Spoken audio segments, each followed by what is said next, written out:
1944 naujametinė naktis Kaune. Šaltas, žvarbus vėjas pustė sniegą. Vokiečių kariai patruliavo gatvėse, o paaugliai jau sprogdino pigius fejerverkus pakampiuose. Jauna mergina, vardu Regina, buvo pasiruošusi smagiai pasitikti naujus metus. Man buvo 13 metų. Tėvai pasiėmė mane kartu sutikti naujųjų metų pas savo pažįstamus, gyvenusius Prancūzų gatvėje. Mes, vaikai, stebėjome, kaip svetainėje linksminasi pasipuošę tetos ir dėdės. Klasiškas naujųjų metų šventimas Lietuvoje. Daug alkoholio ir daug linksmų kalbų. Nors 44-ieji ir buvo Antrojo pasaulinio karo laikotarpis, tačiau nuotaikos Lietuvoje buvo gan smagios. Visgi, tokios šventės, nauji metai, galima pamiršti visus rūpesčius. Tačiau dėja ne Reginai. Staiga kieme pasigirdo šūviai ir beldimas į namo duris. Kai šeimininkai jas atidarė, į vidų įsiveržė 2 ginkluoti vyrai. Jie visiems įsakė iškelti rankas, vienam iš svečių parodė į lėkštę ir liepė ją surinkti visų brangenybės. Tada, naujametinę 44-ųjų naktį, 13-metė Regina tapo liudininkė, kai plėšikai pasiėmė papuošalus, liepė visiems stovėti ir nejudėti. Ir ačiū Dievui, paskui išėjo. Regina jautėsi lyg iš naujo gimusi. Nors ir plėšikai nieko nenuskriaudė, jai atrodė, jog tai buvo labai blogi žmonės. Regina nustėro. Kieme vėl pasigirdo šūviai. Visus bute buvusius žmonės perkausti baimė. Nejaugi plėšikai grįš. Prašau, tik ne tai. Ne, Reginai pasisekė. Nors ir patyrus šoką, apiplėšta, ji buvo sveika ir gyva. Po visų įvykių, kalbėdama su pareigūnais, mergaitė greitai nupasakojo vieno plėšiko veidą. Jį įsiminė ir kiti svečiai. Kodėl? Nes į akis krito gražūs bruožai. Išraiškingos akys, putlios lūpos. Tai buvo toks veidas, kurį užtenka pamatyti vieną kartą. Ir jis užstriks atmintyje. Tačiau atsigaunėjant nuo patirtos traumos, Regina ir jos šeima patyrė dar vieną šoką. Atsivertus laikraštį, prie didžiulės antraštės apie Sovietų Sąjungos didvyrį, partizaną, herojų, į ją tom pačiomis išraiškingomis akimis spoksojo vienas iš to vakaro plėšikų – Alfonsas Čeponis. Tačiau šis video ne apie Reginą. Ir ji iš tikro net nenutuokė, kiek laimingai jai ir jos visai šeimai pasibaigė tų naujųjų metų naktis. Ir pradėsiu pagrindinę istoriją, pasakydamas, jog Lietuvoje nėra tiek daug palaimintais ar kankiniais katalikų bažnyčios pripažintų asmenų. Tačiau tai, ką Čeponas su savo sėbrais padarys visai netrukus, privers Lietuvos krikščionius prašyti pridėti Eleną Spirgevičiūtę į kankinių sąrašą. Jai bus paskirtos maldos ir 2024 metais paminėtos šios jaunos merginos gimimo metinės. Tai lietuvė, apie kurią kalbant galima rasti daug skirtingų pasaulio krikščionių. Ir turiu nemeluoti, pradėjus rinkti medžiagą šiam video, iškart žinojau, kad jis šoks į pirmą montavimo vietą, nes Elenos pasipriešinimas ir ištarti žodžiai prieš pat mirtį vis dar nepalieka manęs. Aš mirsiu, o jūs gyvensite. Kas buvo Elena Spirgevičiūtė? Ir kas per žvėris iš tikro buvo Sovietų Sąjungos didvyris Alfonsas Čeponis.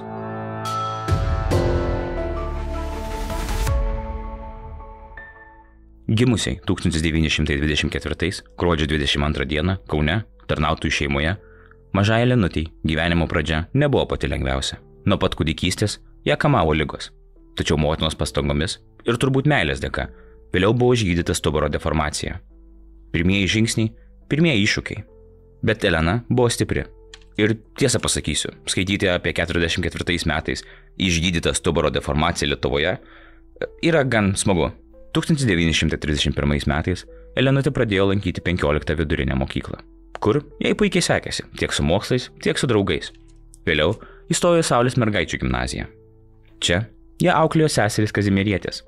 Gyvenimas buvo paprastas, tačiau net ir vokiečių okupacijos metais pilnas džiaugsmo. Kiekvieną rytą, eidama į mokyklą, Elenutė užsukdavo į prisikėlimo bažnyčią. Išklausiusi mišias, priėmusi šventą komuniją, jis skubėdavo pėsčia į pamokas. Pasakojama, kad prieš šventą komuniją ji niekada nevalgydavo, nes taip reikalavo tikėjimas. Kaip suprantate, Elenutė ir visa jo šeima buvo labai stipriai tikintys. Elenos sesė po to rašė savo prisiminimuose. Po kurio laiko jis skundėsi, kad mokykloje skaudėdavo galvą. Motina patarė rečiau priimti šventą komuniją, kad galėtų iš ryto namuose pavalgyti. Elenutė paklausė motinos. Ji iš tiesų buvo labai religinga.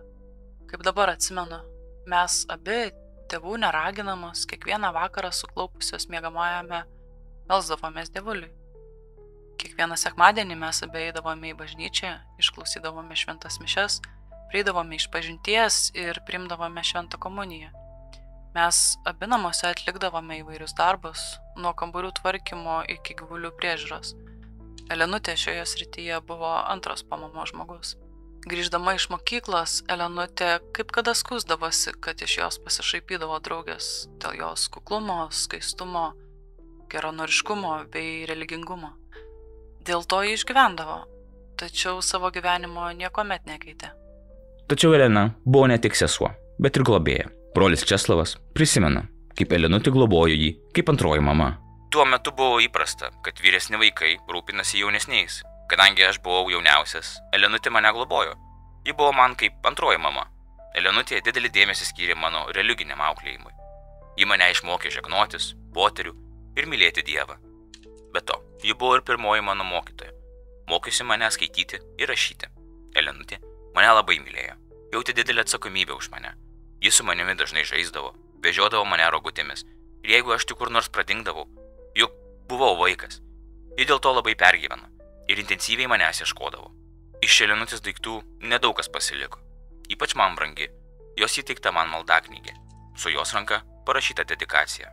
Tai vertingiausia relikvija susijusia su Elenute. Yra dar sagė su monograma EJ, bei keletas nuotraukų. Elenutė rašė dienoraštį. Jis apėmė 40–42 metų laikotarpį. Ji buvo skautė. Atsimenu, kaip aš ir mama ją lydėjome iki Basanavičiaus alėjos, kur buvo autobusų stotelė, o iš ten Elenutė išvyko į skautų stovyklą. Ji nesiskundė sveikata, slidinėdavo, sportavo. Elenutė giminaičiams kurdavo vaidinimus krikščioniškos dorovės temomis. Prieškambaris atstodavo sceną, o kambarys – žiūrovų salė. Rašoma brolio Česlovas Prigevičiaus prisiminimuose. 43 metų, gegužės 1 dieną, trokšdama padėti žmonėms, ypač vaikams, Elenutė įstojo į Vytauto Didžiojo universiteto medicinos fakultetą. Tačiau karo keliai buvo nepalankus ir kai vokiečiai uždarė universitetą, ji nusprendė mokytis užsienio kalbų ir lankyti mokytojų kursus. Nepaisant sunkumų, ji buvo protinga, akyla ir pilna pagarbos kitiems. Elenutė buvo žmogus, kuris savo gyvenime siekė kilnių tikslų. Jos dienoraščiuose užrašytos maldos, kuriuose ji prašė Dievo, kad visada būtų skaisti, tyra ir sąžininga, atskleidžiant gilų jos dvasinį pasaulį. Jėzau, gerasis mano Dieve, pasigailėk manęs, kad visuomet būčiau skaisti, tyra, sąžininga, meili ir gera. Marija, mano motina, saugok mane nuo tamsių dėmių, kurios subjaurotų mano sielą. Leisk man gyventi kaip gėliai skaisčiai ir laimingai numirti. Rašė dienoraštyje 41 metų vasario 23 dieną.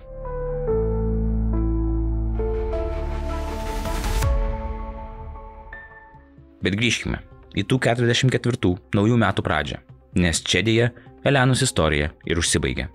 Netrukus po to, kai įvykdė naujų metų nakties vagystę, Alfonsas Čeponis su savo sėbrais atsibeldė į Žaliakalnio Muravos rajoną.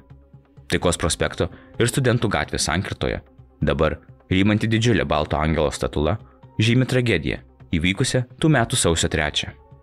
Balto angelo vietoje stovėjo kauniečių Spirgevičių namelis. Buvo vėlus vakaras. Spirgevičiai jau rengėsi miegui. Po naujų metų šventimo ir tvarkymosi visi jautėsi pavargę. Staiga pasigirdo garsus beldimas. Policija! Prisistatė už durų. Policija tokiu metu buvo keista. Ir ko jie galėjo norėti iš šios kuklios šeimos? Šeimos galva Stasys visgi turėjo patikrinti, kas stovi už durų. Tačiau vos truputėlį, jas pravėrus, jokių klausimų nebereikėjo. Šeimos galva suprato, kad padarė didžiulę klaidą. Į kambarį įvirto 4 įkaušę vyrai. Visi, išskyrus vieną, kalbėjo rusiškai. Tai jau buvo pirmas blogas ženklas. Vyrai liepė paruošti vaišes, o patys, mojuodami ginklais, puolė krautis į maišus vertingesnius daiktus. Matyt, vogimas atims daug jėgų, tai po to dar ir šeimos maistą reikės atimti. Šalia šeimos galvos, Stasio Spirgevičiaus ir jo žmonos, kambaryje spėtėsi jų vaikai – 19-metė Elenutė, 13-metė Sabina ir 7-metis Česlovas. Išgirdusio triukšmą, pas Spirgevičius atbėgo giminaitė Stasė Žukaitė, gyvenusi kaiminystėje. Ir dėja, tai bus didžiulė jos klaida, nors ir su gerais norais. Įkaušiai įsibrovėliai pradėjo kibti prie Elenutės ir Stasės. vyrų, tikslai buvo labai aiškus. Tad Stasė nusprendė pabandyti sėkmę. Pabandyti pabėgti, juk jos namai visai netoli, jeigu jai tik pavyktų pasiekti juos. Tačiau vos ištrūkus ir pabėgus kelius metrus šaltų sniegu, ją privijo vienas iš žudikų ir šaltakraujiškai nušovė keliais šūviais į nugarą.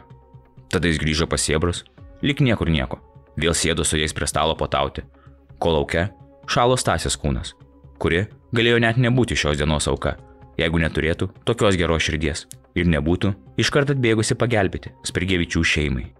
Tačiau viskas darėsi tik blogiau ir blogiau. Plėšikai juk viską susirinko, paėdė, tai ko jie dar čia? Įsibrovėliai išėmė iš savo ginklų kulkas ir garsiai, kad girdėtų visi Spirgevičiai, aptarinėjo, kuriam iš šeimos narių kiekviena bus skirta. Tai nebuvo apiplėšimas, tai buvo teroras nutaikytas prieš nekaltą šeimą. Baimė ir panika, kurią tuo metu turėjo jausti tiek tėvai, tiek vaikai, turbūt jos neįmanoma sudėti į žodžius. Bet šiems žvėrim vis dar buvo negana. Vienas rusakalbis įsibrovėlis liepė Elenos mamai, Elenai Žukaitytei Spirgevičienei, lipti į palėpę. Su kokiu tikslu, turbūt man nereikia jums sakyti. Po daug metų aš netyčia išgirdau mamą pasakojant draugiai, kad tą baisėją naktį ji turėjo patenkinti girto rusakalbio geidulius, kad išgelbėtų mūsų gyvybės. Prisipažino gyva likusi Elenutės sesuo Sabina Spirgevičiūtė Šultienė. Bet įsibrovėliai žodžio nesilaikė. Po namelio kambarius buvo tampama jiems besipriešinanti mano sesuo Elenutė. Pagal visą informaciją, nusikaltėliai buvo nusitaikę pasinaudoti Elena. Net grasino jai mirtimi, jeigu ši jiems neatsiduos. Tačiau Elena laikėsi savo skaistybės ir taip priešinosi, jog net 4 vyrams nebuvo kaip su ja susitvarkyti. Nesukalbamai ir neįbauginamai merginai vienas prievartautojų pagaliau liepė atsisveikinti su mumis. Kai Elenutė mus peržegnojo, atsidarė kito kambario duris ir lietuviškai kalbantis jaunuolis su automatu įtraukė ją vidun. Netrukus pasigirdo šūvis. Elena prieš pat tai dar spėjo sukalbėti maldą, palaiminti savo šeimą ir ištarė tuos žodžius. Aš mirsiu, o jūs gyvensite. Kai kur rašoma, kad Elena dar bandė žegnotis, kai ji buvo įtempta į tą kambarį mirčiai. Kas iš tame kambaryje buvusiųjų nušovė mano seserį, aš nežinau. Šie atsiminimai piešia tokius žiaurius veiksmus, jog sunku net apie juos kalbėti. Pagal visus šaltinius, vien tai, kad Elena nepasidavė, priešinosi ir atsisakė tenkinti šių kiaulių seksualinius poreikius dėl savo skaistumo ir tikėjimo, tai leido visiems kitiems šeimos nariams išgyventi. Ta naktį mirė tik Stasė, kuri čia net neturėjo būti, ir Elena. Šioje vietoje taip pat yra sunku patvirtinti detalės. Negaliu tiksliai pasakyti, ar Elena patyrė bent kokį seksualinį smurtą prieš tai, kai buvo atimta jos gyvybė. Kaip suprantu, ji taip priešinosi, kad vienintelis būdas su ja susitvarkyti buvo ją nužudyti. Kaip vyrai pasišalino, detalių labai mažai, bet galbūt šie monstrai suprato, kad praleido per daug laiko čia. Galbūt kažkas iškvietė policiją, pagaliau išgirdė visą sąmyšį. O gal Elenos drąsa juos nuvijo. Tai nėra taip svarbu. Svarbiausiai, kad Elenos šeima išgyveno šią naktį.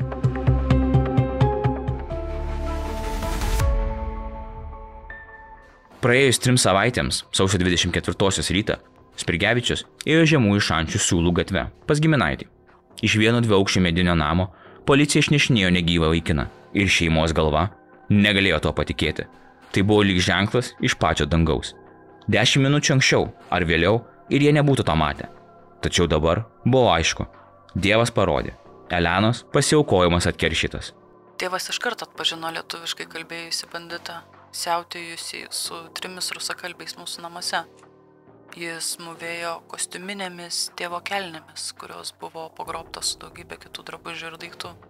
Policijoje tėvas su mama patvirtino, kad tai tas pats žmogus nuvedęs Elenutę mirčiai į vieną iš mūsų namo kambarių. Policininkai pasakė, kad nusišovęs komjaunuolis tai Alfonsas Čeponis, atsiųstas iš Maskvos į Lietuvą partizanauti. Pasakojo Elenos sesė.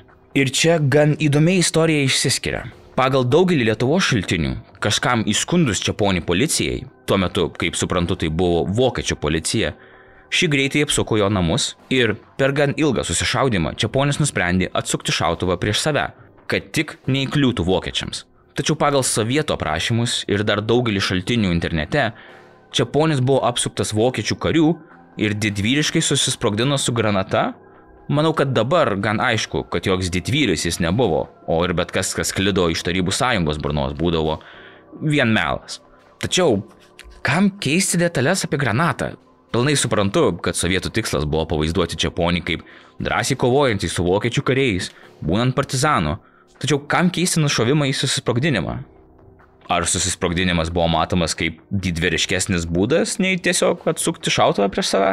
Na, čia jau jūs galite man atsakyti komentaruose. Apie Čeponio partizanavimą ir mirtį buvo daug rašyta po karo. Bet pavyzdžiui, sovietmečio, Štaro bei Viršulio aprašytose jo žygdarbiuose gausu stulbinančių nesutapimų, atpasakojant įvykius už dalyvavimą, kuriuose jam paskubėta suteikti iš anksto suplanuotą Tarybų sąjungos didvyrio vardą. Nužudytosios Elenos sesuo, Sabina, su motina išdrįso kreiptis į aukščiausią Kauno, Lietuvos ir Sovietų sąjungos valdžios institucijas, siekdamos įrodyti, kad Tarybų sąjungos didvyris, Čeponis, yra kriminalinis nusikaltėlis. Ar jūs bent sugebate įsivaizduoti drąsą, einant prieš Sovietų sąjungos valdžią, bandant įrodyti, kad didvyris iš tikrųjų yra monstras, tikintis, kad jie turės bent lašą žmogiškumo. Tačiau, aišku, pastangos buvo bergždžios. Vieną 58 metų vasaros dieną nužudytosios Prigevičiūtės sesuo Sabina sėdėjo ant savo namelio laiptų ir skuto bulves. Staiga prie mūsų vartelių sustojo Pabėda. Automobilio vairuotojas pranešė, kad esame laukiamos Kauno miesto komunistų partijos komitete. Jis palaukė, kol persirinksime ir nuvežė mus į pirmąjį miesto komunistų partijos komiteto sektorių. Šis pasiūlė mano mamai personalinę pensiją, jei ji pasakys, kad Elenutę nužudė vokiečiai. Žinoma, mama nesutiko. Mūsų šeima tapo nuolatinė partinės nomenklatūros ramybės drumstėja, nes teisybės ieškojame dar daugelį metų. Nors miesto ir Lietuvos vadovams buvo žinoma, kuo kaltinamas A. Čeponis, tai nesutrukdė nusikaltėlio vardu pavadinti gatvę Kaune, kurioje jis gyveno, mokyklą, kurioje mokėsi, net pionierių stovyklą Kačerginėje. Visa šeima turėjo jausti tokį skausmą, matant svarbias vietas, pavadintas Elenų žudiko, nežmoniško gyvulio vardu. Bet nesijaudinkite. Visų sovietinių herojų vardai jau seniai yra ištrinti. Čeponio vardu nėra nieko pavadinta, išskyrus Kilpą pragare. Muravos gyventoja Vanda Žukaitė, nužudytoja Stasė Žukaitė, buvo jos teta, parodė namą, kuriame gyveno Valė Duškina. Būtent čia ilgam įsikurdavo Čeponis ir jos sėbrai. Kartą Duškina, nepažinodama nužudytosios Elenutės sesers Sabinos, atsitiktinai jai pasigyrė, kad buvo A. Čeponio ryšininkė. Su Čeponiais ir jo bendražygiais siautėdavo ir Duškinos brolis. Ši gauja dažniausiai slėpėsi ir lėbaudavo Duškinos pirtelėje. Kaip suprantu, tai buvo partizanų būrio mirtis okupantams dalis, arba gal netbūt visas būrys. Pagrobtus daiktus laikydavo jie kitoje vietoje, o prekiaujama jais dažnai būdavo Prancūzų gatvėje. Tačiau, kaip turbūt nuspėjote, tai nebuvo vienintelis šios gaujos nusikaltimas. Gruodžio mėnesio šaltis buvo įsismelkęs į miškus aplink Muravą. 3 paaugliai, anot pasakojimų, prieš pat Kalėdas išėjo ieškoti eglučių, norėdami papuošti savo namus. Nieko neįtardami, jie įžengė į tankmę, kur likimas ir Čeponis jiems buvo paruošęs spąstus. Ten, kaip vėliau paaiškėjo, glūdėjo slapta Čeponio gaujos ginklų slėptuvė. Ta vakarą paaugliai galbūt iš smalsumo ar atsitiktinai užklydę pastebėjo kažką, ko neturėjo. Gauja, negalėdama leisti, kad jų paslaptis būtų atskleista, priėmė negailestingą sprendimą. 3 vaikinukai buvo nužudyti ir paskubomis užkasti po storų sniego sluoksniu. Tarsi jų niekada ir nebūtų buvę. Tiesa ėmė iškėti tik tada, kai vieną dieną Muravos turguje buvo suimtas vietos gyventojas Kulvinskas. Jis pardavinėjo daiktus, kurie, kaip paaiškėjo, priklausė dingusiems paaugliams. Gan įžūlus arogancijos parodymas, net nepaslėpti daiktų, o dar bandyti iš jų uždirbti.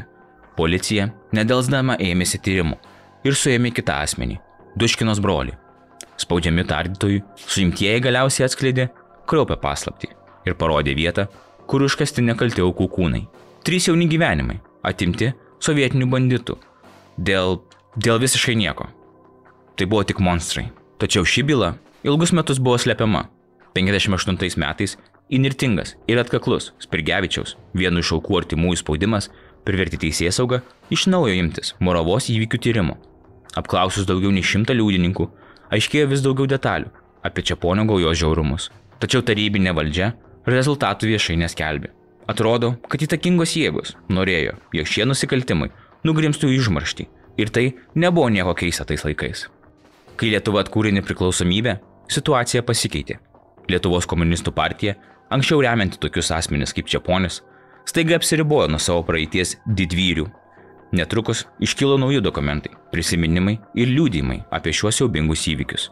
Vienas ryškiausių žingsnių buvo Česlovos Spirgevičiaus išleista knyga, kurioje jis surinko įvairius dokumentus, liudijimus ir prisiminimus apie savo sesers Elenutės žūtį. Knygos epigrafo tapo iškalbinga citata iš šventojo rašto. Nieko nėra paslėpta, kas nebūtų atidengta. Tai tapo simboliniu pažadu, kad tiesa apie Moravos tragediją ir Elenutės gyvenimą išliks gyva, nepaisant metų ar bandymų ją nutilėti. Istoriko Arvydo Anušausko manymu, Čeponio ir jo bendražygių byla šiuo metu greičiausiai saugoma Lietuvos Respublikos ypatingajame archyve. Anot Lietuvos generalinės prokuratūros specialiųjų tyrimų skyriaus vyriausiojo prokuroro Rimvydo Valentukevičiaus jokių duomenų apie nusikalstamos Čeponio veiklos tyrimą prokuratūroje nėra. Abu variantai skamba kaip galimi. Sovietai tikrai galėjo bandyti sunaikinti visą bylos informaciją. Tačiau ar jiems pavyko, čia kitas klausimas. Bet kuriuo atveju, ikiteisminis tyrimas Čeponio atžvilgiu vis vien būtų nutrauktas, nes kaltininkas miręs.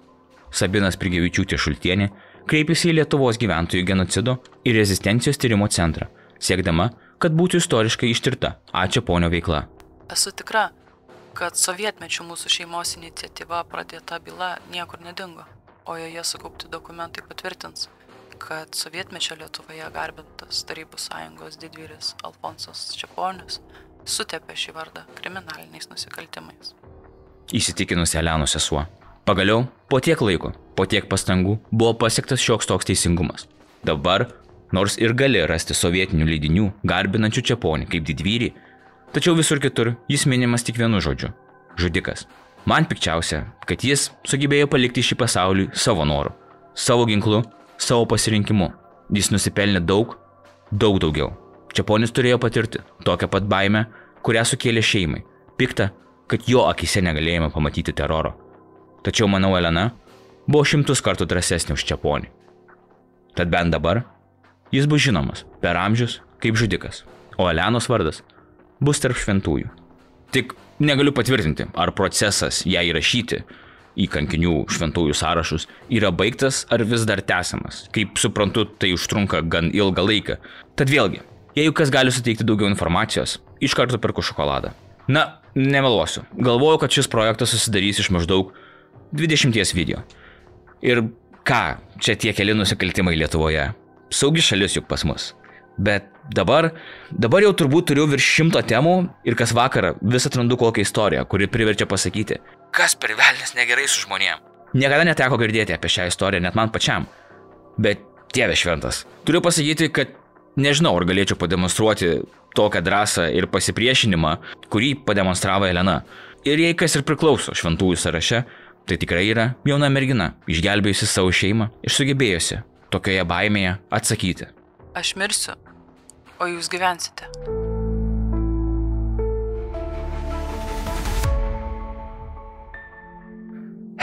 Ačiū, kad žiūrėjote šį video. Kaip visada, būtų įdomu sužinoti jūsų nuomonę apie šios įvykius, žudiką ir aukas.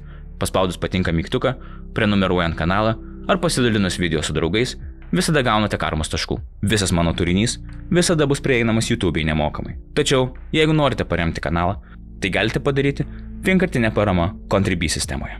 Jūsų palaikymas ir žiūrėjimas reiškia labai daug. Ačiū dar kartelį, likit saugus, likit budrus ir pasimatysime kitą kartą.